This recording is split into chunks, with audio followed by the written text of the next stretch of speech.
Meaning of cypher.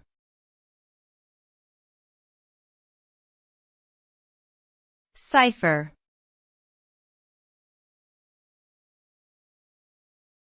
Cypher.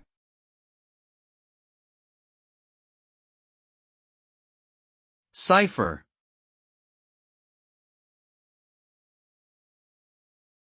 Cypher.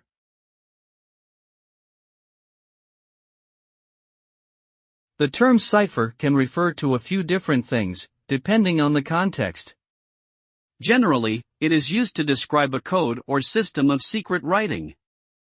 In the context of hip-hop culture, it also refers to an informal gathering of rappers, beatboxers, and other artists who come together to freestyle and compete with one another.